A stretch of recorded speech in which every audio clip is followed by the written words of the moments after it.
On the afternoon of November 29, 1970, two young girls were hiking through the remote Isdalen Valley near Bergen, Norway. What they discovered that day would become one of Europe's most baffling unsolved mysteries. Hidden among the rocks laid the burned body of an unknown woman. Locals had long nicknamed Isdalen Death Valley because of the number of unexplained deaths and suicides reported there over the years. But this case was different.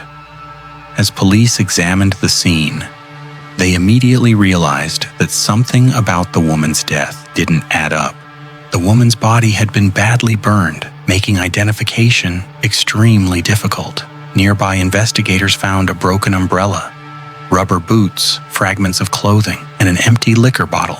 Strangely, there was no purse, no passport, and no documents that could reveal who she was. A post-mortem examination revealed traces of sleeping pills in her body. Investigators also determined that she had inhaled smoke while the fire was burning, confirming she was alive when the blaze began. But whether her death was a suicide, an accident, or a carefully planned murder remained unclear. With no identity and almost no leads, detectives widened their investigation. Days later, they discovered two suitcases stored in a locker at Bergen railway station. They believed the luggage belonged to the unknown woman and hoped it would finally reveal who she was. Instead, the suitcases contained wigs, coded notes, altered labels, and evidence that the woman had traveled across Europe using multiple identities. Rather than solving the mystery, the discovery only deepened it, and this was just the beginning. Investigators traced the suitcases back to several hotels across Norway. Hotel employees recognized the woman from police photographs, but every witness remembered something unusual. She never used the same name twice. Records showed she checked into hotels under multiple aliases, paying in cash and leaving very little behind. Witnesses also described how she frequently changed her appearance.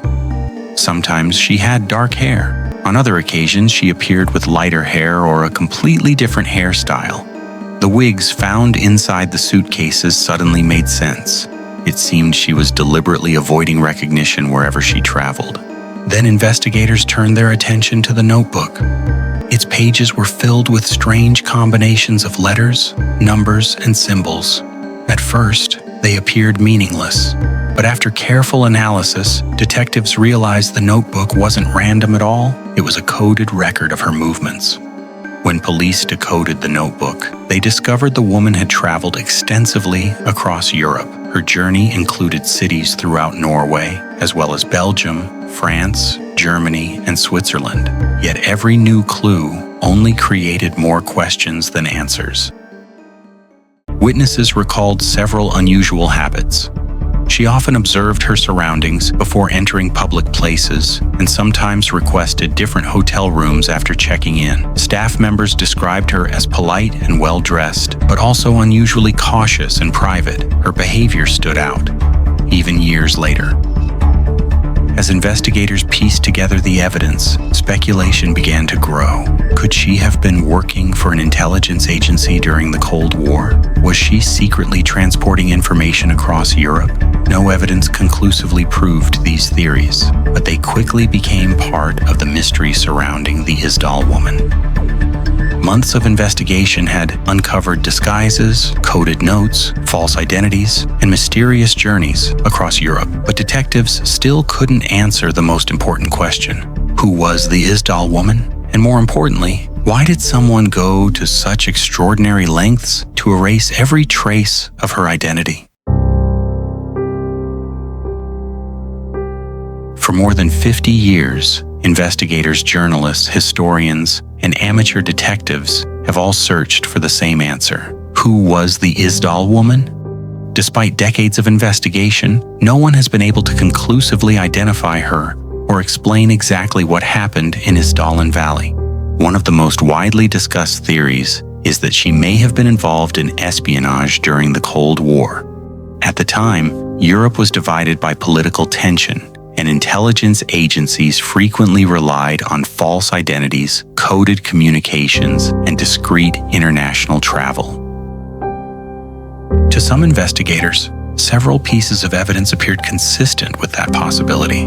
Although the case grew cold, the investigation never completely stopped.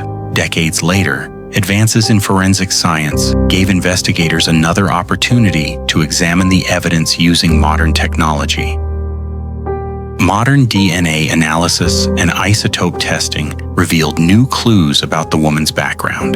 The evidence suggested she was likely born somewhere in Central Europe.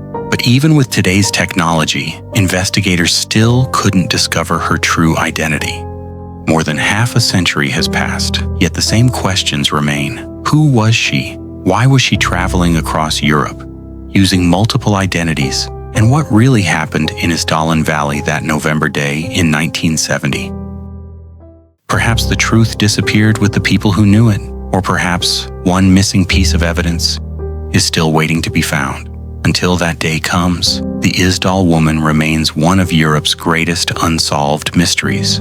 If you enjoy real mysteries based on documented evidence, subscribe for more stories where the facts are real, but the truth is still unknown.